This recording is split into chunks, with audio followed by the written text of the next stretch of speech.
it is Crystal with Pineapple Papers, and I have a design team project for the scrap room using the Flavors of the Month kit Echo Park All American.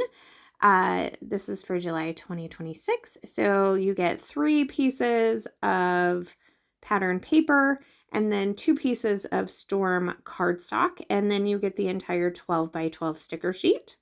I also get the pattern paper kit, so you get 2 more pieces of paper, and then I also get the embellishment kit, and you get half a pack of the Simple Stories, sorry, not Simple Stories. You get half a pack of the Echo Park ephemera, so that is what I am showing you there. So I'm going to put those off to the side so that I can dig into them. I put one of the pattern paper off to the side, or the cardstock, because I know I'm not going to use both of them. So here I am. I am going to be using the sketch for this layout. And so at first I was thinking I was going to use the cardstock as my base, but I am in love with this wood grain flower paper. And the backside is super sweet with the bows and the stars, but I had to use it. Now, the branding strip had a little bit of the bows and the stars, so I get the tiniest little bit of that as well.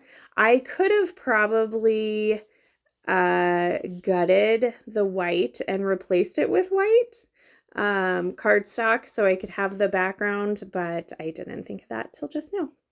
So for that big long strip, I am going to use the cardstock. So I'm just kind of eyeballing where that's going to go. And I have 2 photos instead of the 1. I have 2 3x4 photos of my daughter in the 4th of July parade. Now that I'm thinking about this, though, this might have been the Christmas parade. Whoops. Oh well, it's fine. They're cute pictures because now that I'm thinking about it, I want to say that they hold the banners for the 4th of July parade. I don't know that they actually march in it. I'm going to have to look back. Yeah, because there's nothing saying. I guess maybe I had that on the mind because of 4th of July and her being in the parade. But I am filming this before she's actually done it for this year, so now I can't remember. So I love these florals so much. And I have a feeling that when I put that cardstock down, it's going to cover them up. So what I'm going to do is I'm just going to take my scalpel and I'm going to just kind of cut out where those florals are so that they can go on top of that paper. So I do the large red flower and then realize that I need to do a little bit of the small red flower.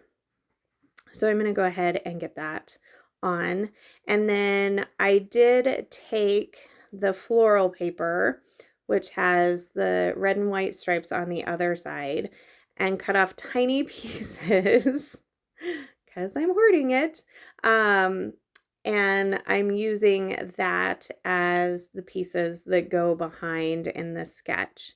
So the strip on the bottom, the horizontal strip, actually goes underneath the big photo block or the big pattern paper block where I did the cardstock, but I'm going to put mine on top. And then I'm going to put that tiny little branding strip on top of that, just so that it kind of has a little bit of something.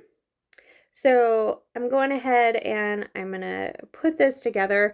I decided to rough up the edges. I roughed up the edges with my finger of everything except for the cardstock. So I don't know why I did that, to be honest. I actually think now that I'm just sitting here doing this voiceover, I might take my fingernail and kind of rough up that cardstock as well. So I have already taken the pictures, so in the pictures it won't be roughed up, but I'm gonna stick my nail under here and I'm gonna rough this up. It seems kind of strange that that's just like one piece that's not roughed up, so I'm gonna remedy that while I'm gluing all of the main pieces down.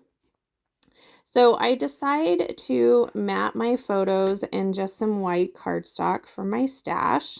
So I'm just gonna mat those and I will rough those up. I think those I actually rough up with my edge distresser tool instead of just my fingernail like I did the other ones. Probably because I'm not a very good matter.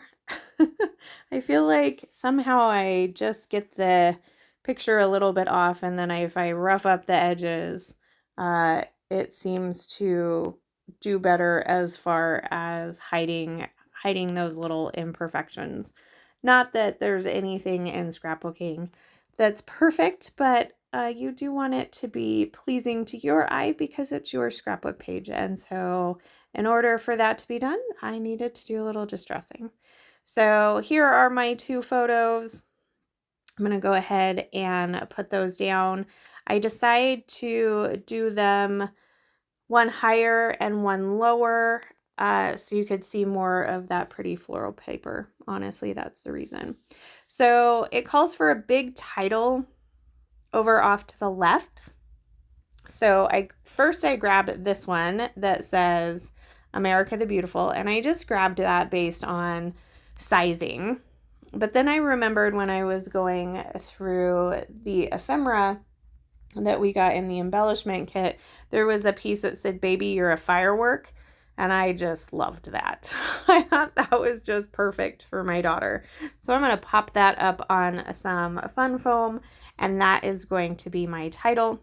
I like this piece, but it doesn't make it on. Instead, I'm going to go with this little USA banner. I'm going to put that up at the top. And then it calls for some embellishing over off to the right.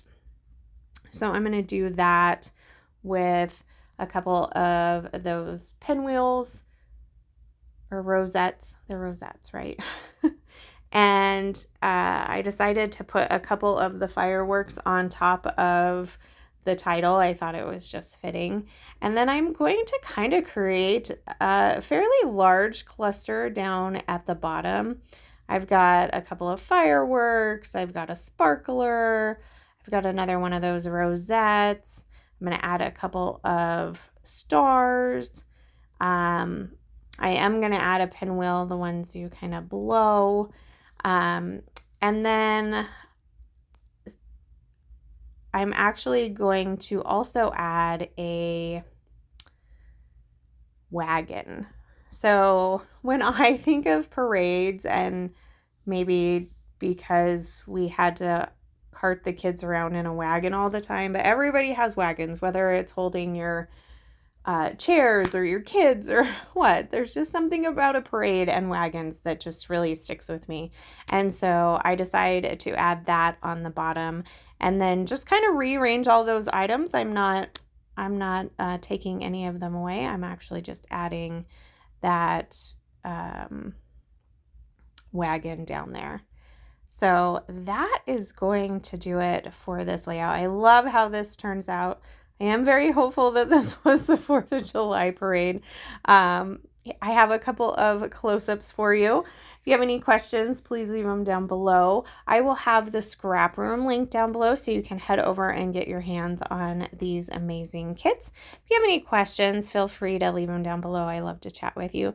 There's a final look at my layout, and remember to wear your crown, and we will see you next time. Bye.